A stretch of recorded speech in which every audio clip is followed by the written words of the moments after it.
One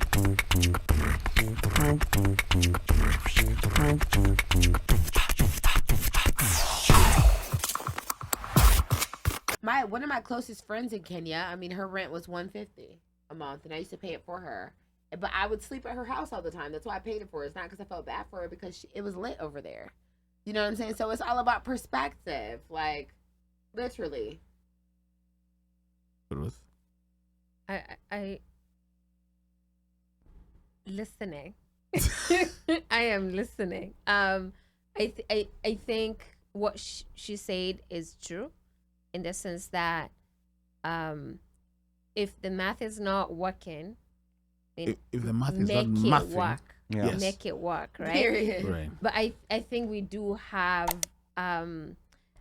I don't know what it is. I do not want to call it cultural, because that is just poor way of living life. It's a programming. It's a programming. It's a programming. It's a programming that we have to that we cannot deprogram. adjust. Yeah. We have to deprogram ourselves. Yeah. Let us start there. We have been, our programming is such that it's so advanced. Like, to a certain point, at a certain age, it is very hard to deprogram. Yeah. Case in point, we came here, some of us, if you're not 7 or 6, some of us came here when you're already full-grown adults. You're 19. You can vote. Already you are structured in, you're structured in how you behave. Your mannerisms and everything have already been coded.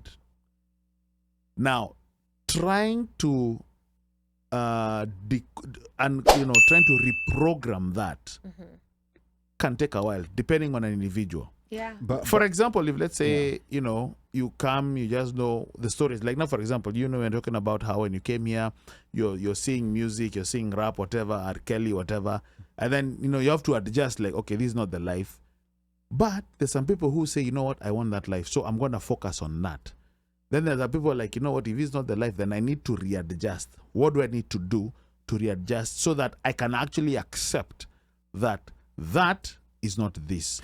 That is in another level. I think another issue that maybe we are not mentioning here is that, basic financial literacy is not necessarily a language that most people are fluent in. My friend, so it's not even, You have to have money to have financial literacy, though. I think a lot of people are trying to make basic needs. I don't think so. But so here's the thing. So here's the thing. There's certain rules of thumb that if you respect, because you have to respect the gravity of money. If you don't respect the gravity of money, it's gonna slap you in the face. There's certain basics that if you respect, you're gonna be okay. There's one thing that you know how much money you make in a month. You know how much money you make in a month. So once you know how much money you make in a month, there's certain things like housing, which is the biggest cost.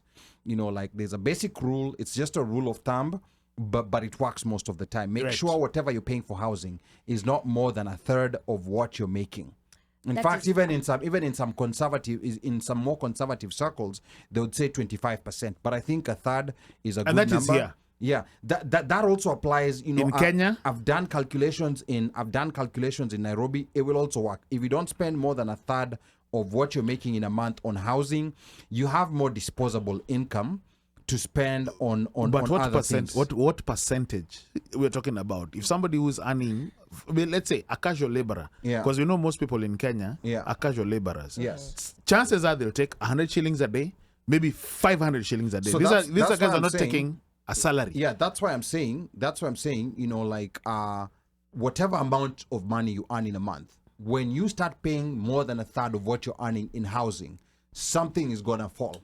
Most of my friends in Kenya pay at least half. Yes, and that's why people are struggling. And that's why a lot of people are struggling. That's what they're making. Yeah. There is something Brittany said, and I want to merge with what Ali's trying to say. She did say financial literacy is for people who have money. Now, I do happen to disagree with that. But it does make sense if you have money to be able to follow the rules Ali's talking about. Right. Because some, like, you can, if you have an income problem, but your expenses are not aligned to that, Ni muhadhara. it's gonna be hard. And unfortunately, I think we teach these lessons to people who actually have an income problem, not because they cannot find the money. It's just because the money is not there, the jobs are not there, right? I was gonna And say. I think just 1 second, and I think I'm gonna finish, Brittany, then Mika, I guess. Okay, and I think it's good to teach the principles of money, even if people don't have the money to do those things. Agreed. So that when they get to that point, they can apply the principles. But expecting people casual laborers, people who do not even know how much money they're gonna make tomorrow or a week from today, to pay a third of their income in housing, it's really hard.